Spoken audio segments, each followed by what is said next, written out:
Bharatiya Janata party के सांसद रमेश बिधूड़ी और बृजभूषण शरण सिंह खुला चैलेंज दे रहे हैं कि हमारा कोई कुछ नहीं बिगाड़ सकता है, जो मर्जी करना है कर लो।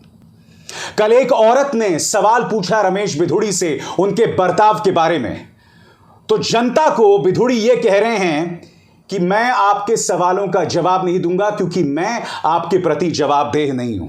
जिस जनता ने रमेश बिधूड़ी को वोट दिया वो उसके सवालों का जवाब नहीं देंगे।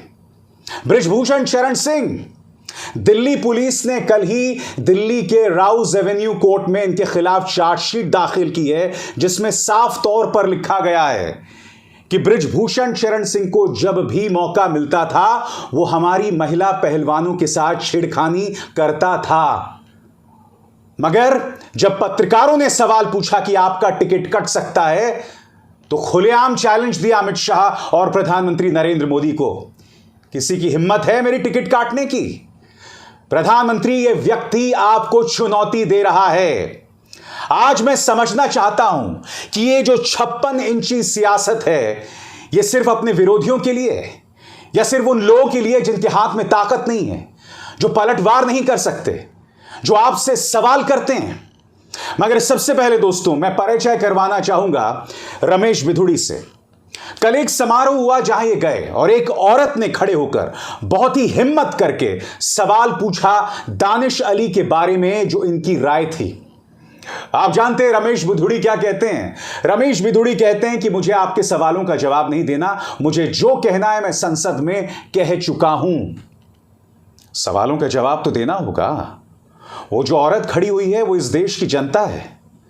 वो आपसे सवाल पूछेगी, आपको जवाब देना होगा। आप ये नहीं कह सकते कि मैं आपके प्रति जवाबदेह नहीं हूं। सुनिए और देखिए रमेश बिधूड़ी का अहंकार। देखिए। पार्लियामेंट का जवाब पार्लियामेंट में दिया जाएगा, जब देना वो दिया जाएगा पार्लियामेंट के अंदर की तो आपको नहीं लगता आपको कि आपको अपोलोजाइज करने की जरूरत है, आपको माफी मांगने की जरूरत है? जिनकी अकाउंटेबिलिटी पार्लियामेंट के प्रति है वो पार्लियामेंट में उनको Sir, I am a citizen. You are accountable to me as well. I have given my statement in parliament. I am not in public way. I am sorry. You are. Thank you. आज मैं अपने दर्शकों से चाहूंगा वो comment section में अपनी राय दें। आप रमेश बिधूड़ी के इस बर्ताव के बारे में क्या कहेंगे? क्योंकि हो क्या रहा है दोस्तों, अब भारतीय जनता पार्टी खुलेआम रमेश बिधूड़ी के उस वाहियात बयान का समर्थन कर रही है। जो लोग आप में से भूल गए हों, रमेश बिधूड़ी ने संसद के अंदर खड़े होकर बीएसपी सांसद दानिश अली के बारे में जिन शब्दों का इस्तेमाल किया, मैं दोहरा भी नहीं सकता। आतंकवादी, उग्रवादी, मुल्ला और कई और ऐसे शब्द जो मैं अपने मुंह से नहीं दोहरा सकता। याद कीजिए इस व्यक्ति ने क्या कहा था, एक बार फिर सुनिए। उग्रवादी सिरे ले रहे हैं, उग्रवादी बोलने में तो कभी खड़ा होगा, ये बता रहा हूं। उग्रवादी अब हो क्या रहा है दोस्तों, खुलेआम उनका बचाव किया जा रहा है। आपके स्क्रीन पर ये हैं निशिकांत दुबे। ये वो विवादास्पद प्रवक्ता हैं जो संसद के अंदर खड़े होकर दो महिला पत्रकारों रोहिणी सिंह और स्वाति चतुर्वेदी के बारे में अपशब्द और वाहियात बातें करते हैं, अनर्गल बातें करते हैं। इन्होंने महुआ मोइत्रा जो कि सांसद हैं और दीपिका पांडे सिंह जो कि कांग्रेस की विधायक हैं, उनके बारे में नगर वधू यानी वेश्या शब्द का इस्तेमाल किया था। अब यह आदमी खुलेआम रमेश बिधूड़ी का समर्थन कर रहा है। इनका तो क्या कहना दोस्तों, आपके स्क्रीन पर माननीय रवि किशनवा कह रहे हैं। बीजेपी सांसद रवि किशन बोले, दानिश अली ने रमेश बिधूड़ी को सॉफ्ट टारगेट बनाया। आप खुद देख सकते हैं दोस्तों, क्या क्या नहीं कहा रमेश बिधूड़ी ने। उन पर अब तक कोई एक्शन नहीं हुआ है और अब भारतीय जनता पार्टी उनके बचाव में आ गई है। और अगर आज दानिश अली ये कह रहे हैं कि मेरी लिंचिंग संसद के अंदर हुई और अब जमीन तैयार की जा रही है ताकि संसद के बाहर भी मेरी मॉब लिंचिंग हो, तो क्या गलत कह रहे हैं वो? मैं आपको बतलाना चाहूंगा कि दरअसल दानिश अली ने कहा क्या है। आपके स्क्रीन पर दानिश अली ने कहा, निशिकांत दुबे का पत्र मैंने देखा है। वर्बल लिंचिंग तो हाउस में हो गई हमारी, अब यह हमारे हाउस के बाहर लिंचिंग कराने का नैरेटिव है। मैं स्पीकर महोदय से गुजारिश करूंगा कि इसकी जांच करें, अच्छे तरीके से जांच करें, बेबुनियाद आरोप की जांच करें। जिस तरह का यह बेबुनियाद आरोप लगा है, यह एक और विशेषाधिकार हनन का मामला निशिकांत दुबे के खिलाफ बनता है। निशिकांत दुबे सांसद के नाम पर शर्मिंदगी की तमाम हदों को पार कर रहे हैं दोस्तों। उन्होंने दानिश अली पर एक और आरोप लगा दिया है। क्यों? क्योंकि भारतीय जनता पार्टी रमेश बिधूड़ी को बचाने का, उनकी हरकतों को, उनके शब्दों को जायज ठहराने की वजह ढूंढ रही है। निशिकांत दुबे ने क्या शर्मिंदगी वाला खत लिखा है लोकसभा अध्यक्ष को, आपकी स्क्रीन पर। लोकसभा अध्यक्ष ओम बिरला को लिखे पत्र में दुबे ने अली पर गुरुवार को लोकसभा में बिधूड़ी के भाषण के दौरान टोका टोकी करने और अप्रिय टिप्पणी करने का आरोप लगाया। साथ ही कहा कि उनका ऐसे करने का मकसद बिधूड़ी को उकसाना था कि वो अपना धैर्य खो दें।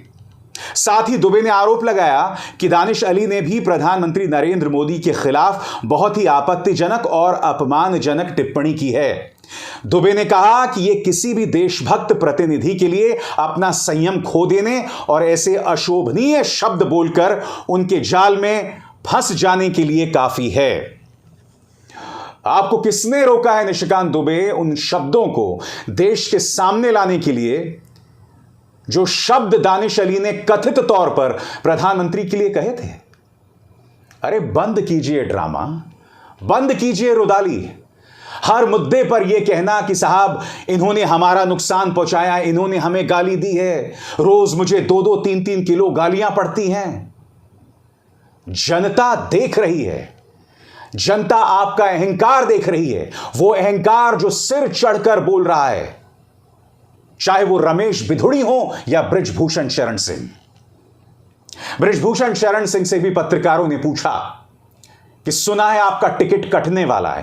अहंकार देखिए इस व्यक्ति का, और मुझे लगता है यह व्यक्ति किसी और को नहीं, सीधे प्रधानमंत्री को चुनौती दे रहा है। मैं चाहूंगा आप सुने बृजभूषण शरण सिंह ने कहा क्या है। और यह शब्द इसलिए शॉकिंग है क्योंकि कल ही दिल्ली पुलिस ने अदालत में कहा है कि बृजभूषण शरण सिंह को जब भी मौका मिलता था वो हमारी महिला पहलवानों के साथ छेड़खानी करता था। पत्रकारों ने जब बृजभूषण शरण सिंह से सवाल पूछा तो उस व्यक्ति का अहंकार देखिए, सुनिए।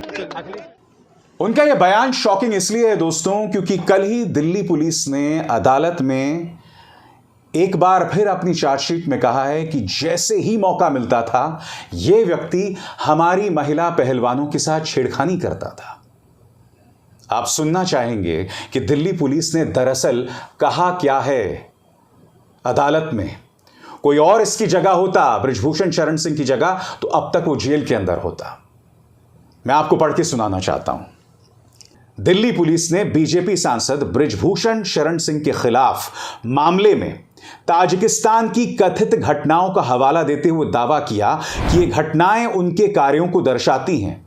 पुलिस के मुताबिक ताजिकिस्तान में एक कार्यक्रम के दौरान बृजभूषण सिंह ने एक महिला पहलवान को जबरन गले लगाया और बाद में अपने कृत्य को यह कहकर उचित ठहराया कि उसने एक पिता की तरह ऐसे किया।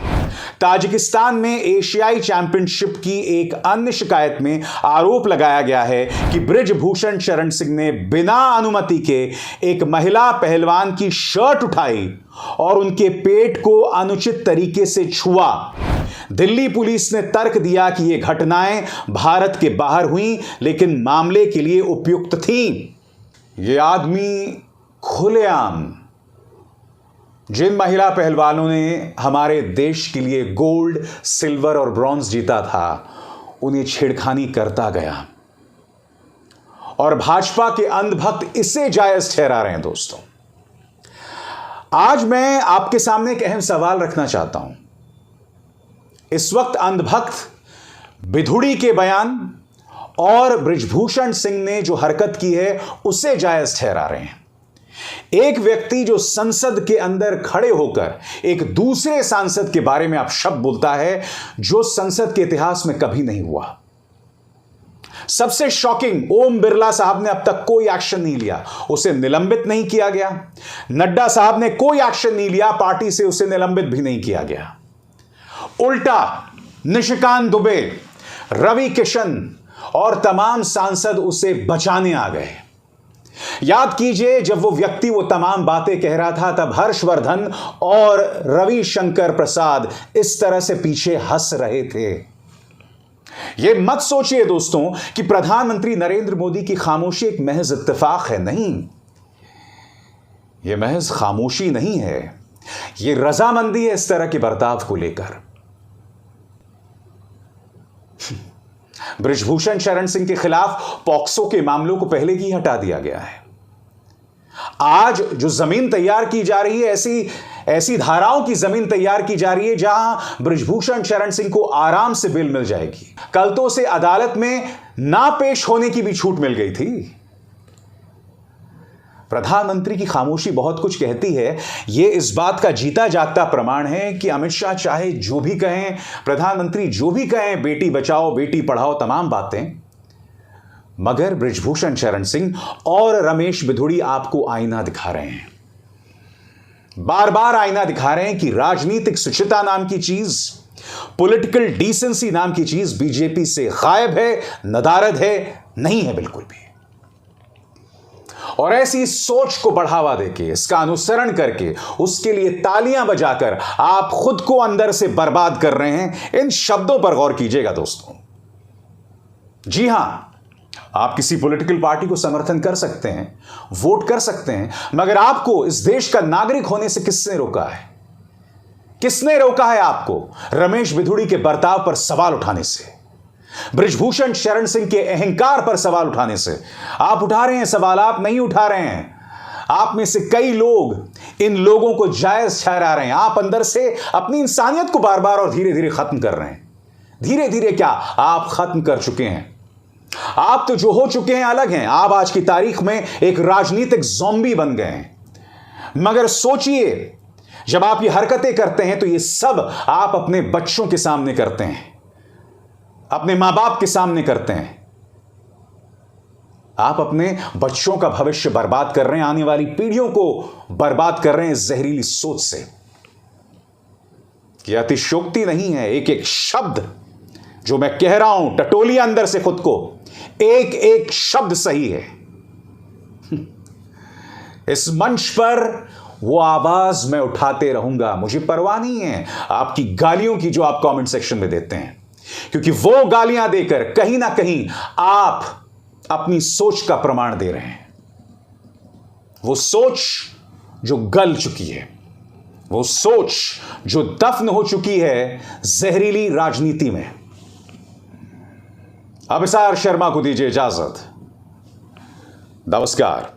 स्वतंत्र और आजाद पत्रकारिता का समर्थन कीजिए, सच में मेरा साथी बनिए। बहुत आसान है दोस्तों, इस ज्वाइन बटन को दबाइए और आपके सामने आएंगे ये 3 विकल्प, इनमें से एक चुनिए और सच के इस सफर में मेरा साथी बनिए।